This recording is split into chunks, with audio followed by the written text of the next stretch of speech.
Probably one of the most interesting chapters that you will learn in this biology class.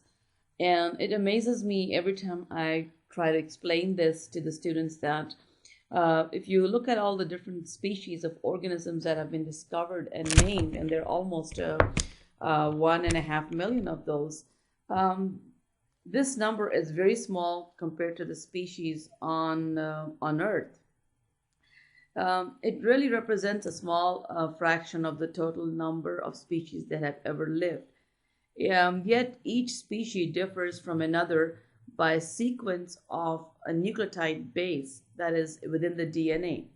And this difference in the bases determines the uniqueness of a species. For example, when we see a sunflower, it's yellow, and how is it different than a gorilla, or how is an elephant different than a human? And why do certain people have blue eyes, brown, or hazel eyes? It's all in the genetic code that an individual or a species carries. Just like the English language is composed of alphabets, and you can use this 26 alphabets to write millions and millions of books and magazines and articles. Similarly is the genetic code, which is composed of only 4 nucleotides, as we learned previously. And we have also learned a while back about proteins, and that they were made up of 20 amino acids. This chapter sort of puts the perspective of both together. So we will try to explain how they're all related. So let's look at the first statement as to what are genes and what do they do. Genes are mainly sections of DNA. So they're fragments of DNA which has a code, which the code then directs the synthesis of a polypeptide.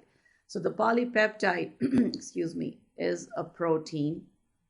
DNA is the nucleic acid. So the code is present in the nucleic acid, and it is somehow exposed or directed in the synthesis of a protein. We are all expressions of proteins.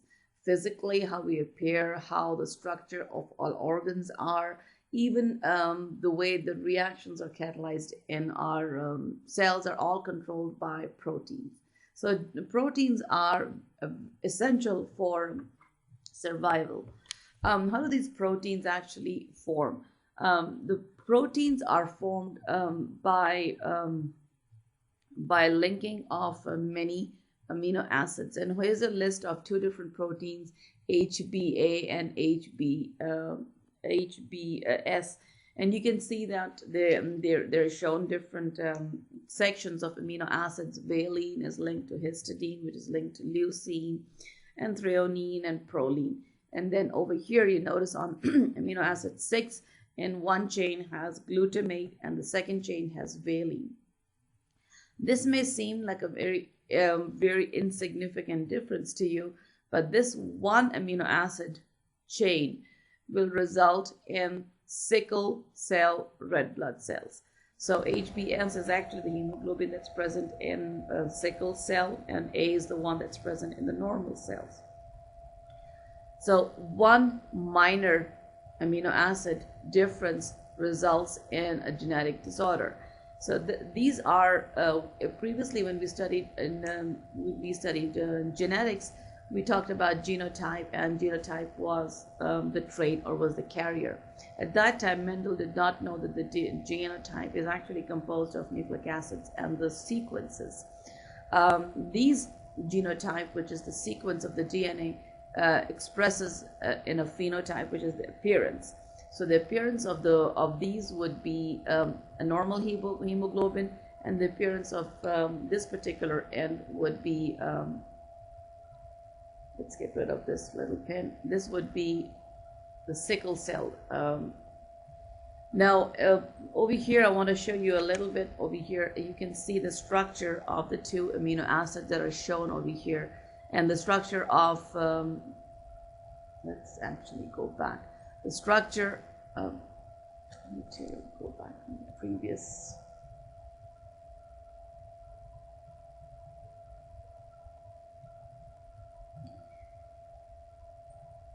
The structure of the amino acid is shown to you on these two pictures over here, images, valine and glutamate, and you can see that the amino acid seems very close in configuration, but there's a slight change which distorts the shape of the red blood cell. So this concludes as to why the genetic code is important, and the right code should be present for a phenotypical expression of any sort of gene.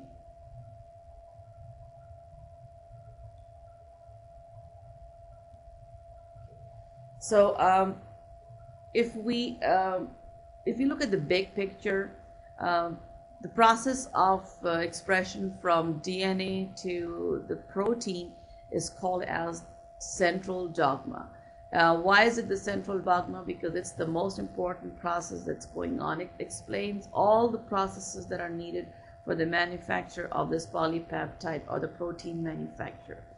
And in order to do that, we will look at this big picture over here first. It starts with the DNA.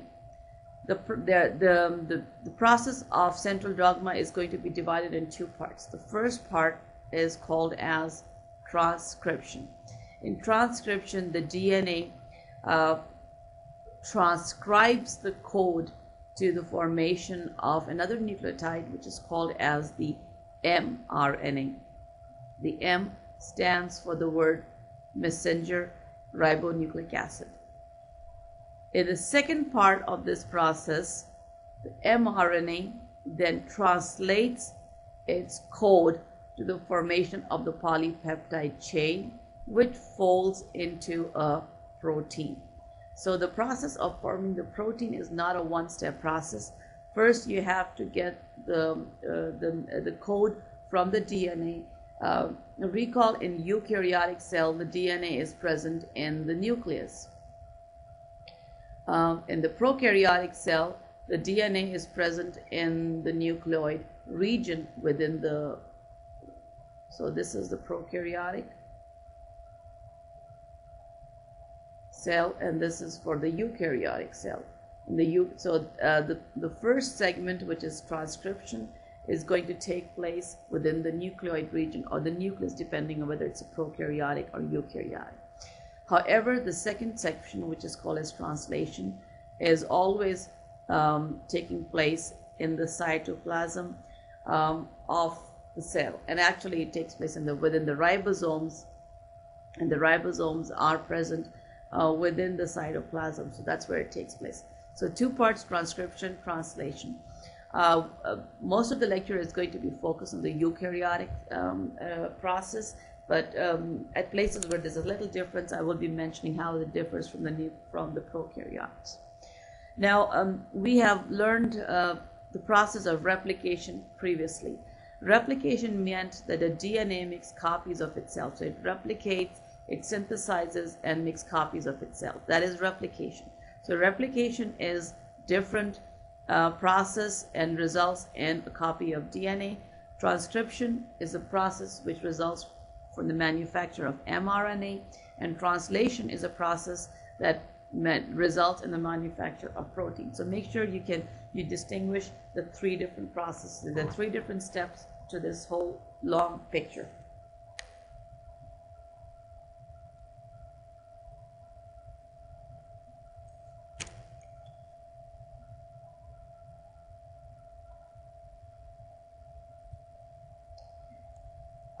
Do all organisms have the same code? Amazingly, that is so. There are very few deviations, but yes, all organisms, whether they're plants, whether they're protists, animals, fungi, bacteria, archaea, think of the massive species that we're looking at, and they're all using the same genetic code. So what is this genetic code? It must be a long list of species, but it's not. Actually, I think I skipped a slide.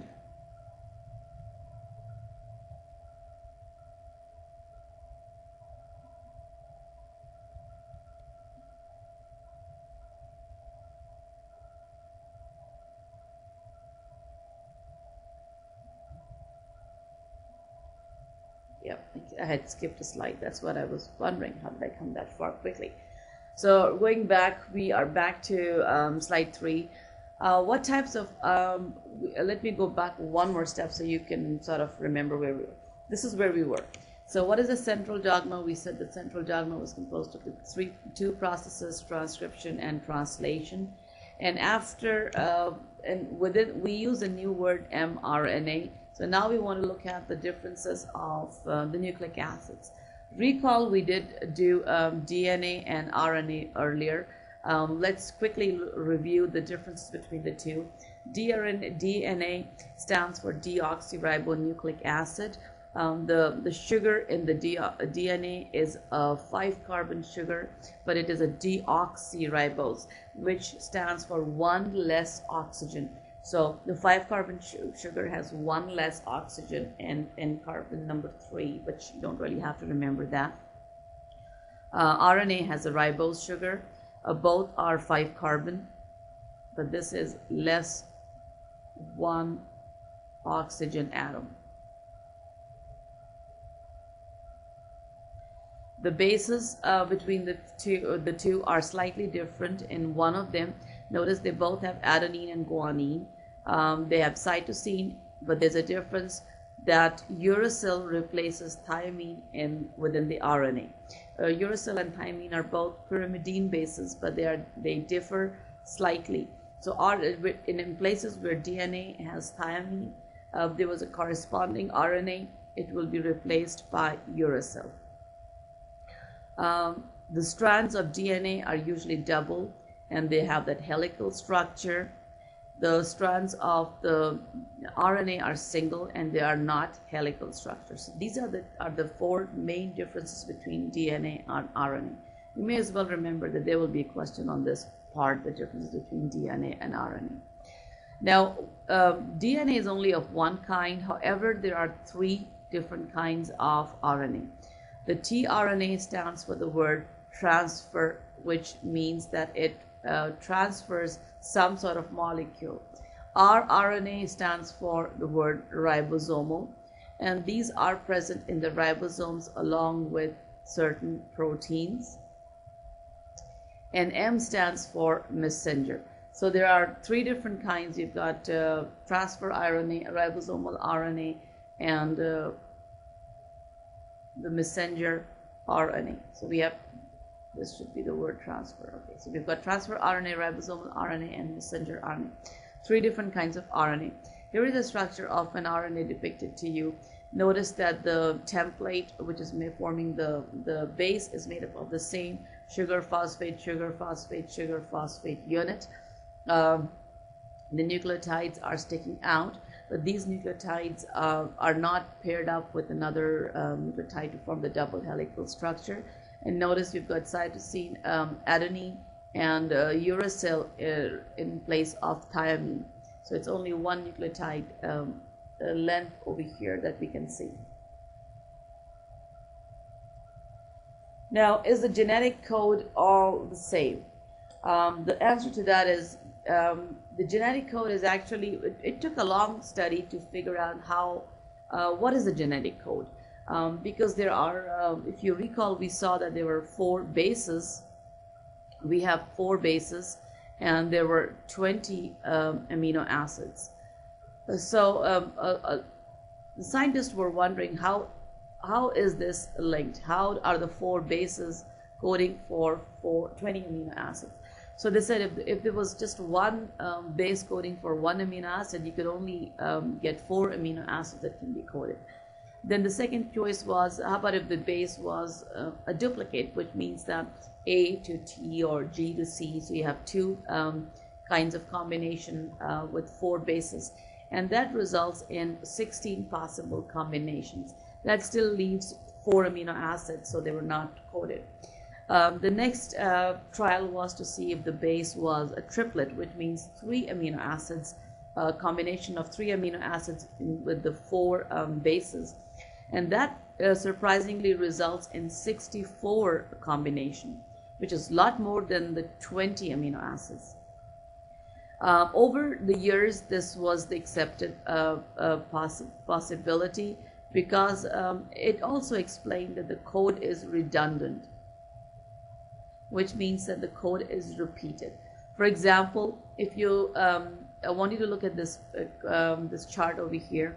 Notice the code UUU is also coding phenylalanine, an amino acid, and another code UUC is also coding phenylalanine, which means that there are two different codes coding the same amino acids. Now, notice over here you've got CUU, CUC, CUA, and CUG, all coding an amino acid called leucine. So this possibility that the code may be repeated, redundant, so they give more possible combinations of the bases to code for the 20 amino acids. I want you to notice over here there's a code called as the stop code, which are three different codes over here. And there is a start code over here that you can see, and this is the AUG code. Now, whenever we will see later, whenever a code has to be read to synthesize a protein, you must always have a start code and one of these stop codes. So this is a way of directing by the DNA as to when to start making copies and where to stop. So that since the codes we will see later on are not in one long sequence. In other words, if this was a strand of DNA, it doesn't mean that the code is present from all the way here. The code actually may be present in segments of DNA. So when the DNA has to be copied, the messenger RNA should not just waste its time reading sections that do not have any code. So the coding regions are sections along the DNA which are the only region that needs to be copied. So there is a natural process of directing by having these start and stop signals.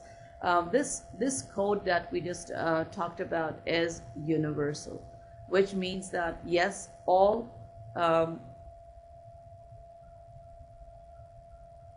this code is universal, which means that all living things have the same genetic codes, and they're used by mammalian mitochondria, and the chloroplast slightly differs from those of the genetic codes. But other than that, the genetic code is a triplet code, and each codon, it consists of 3 nucleotides. The word that we use to express these 3-letter code is called as the codon. So the codon is coding for the amino acid. So except for the stop codon, which is actually stopping, there's no code for that amino acid. Each codon is expressing a sequence. Okay, so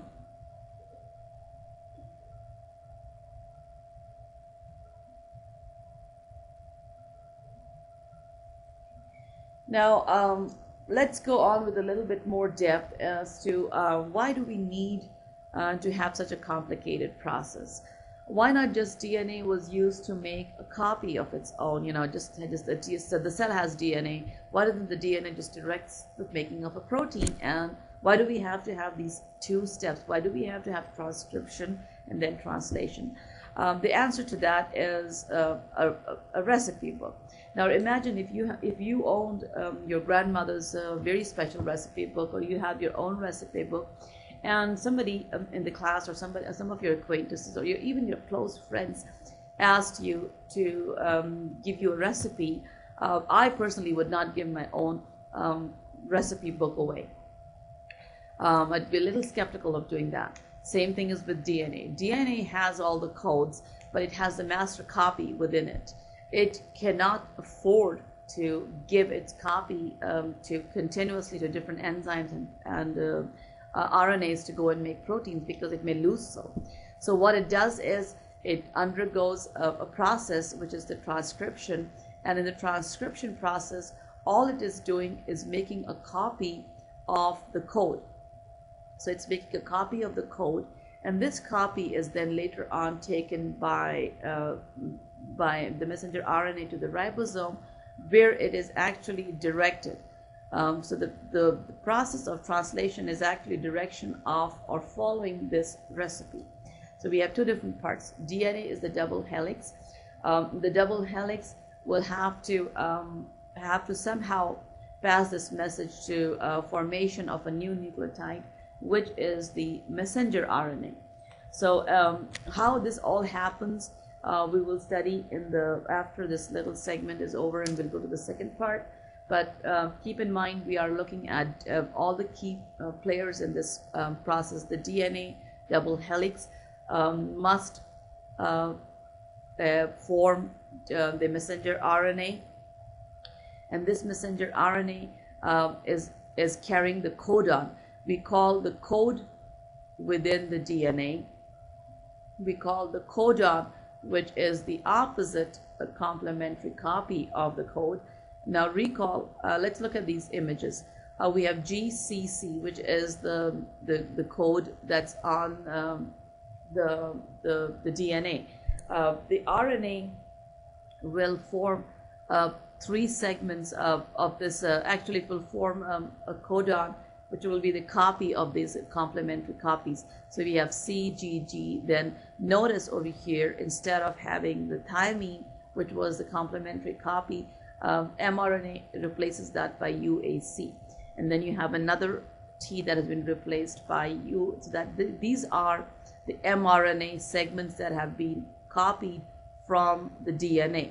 So the DNA actually has to open and unzip, and one of its strand is making a complementary copy, but since it's replacing the thymine with uracil, so this copy that it just made is an mRNA copy. The mRNA, the 3 segments of the mRNA are called as the codon, and these codons will then be chosen by the right amino acids to align in the next process, which we will learn in the second part, which is translation. So I'm hoping that this part is clear to you. We'll take a little break here, and then we'll go on to the next section.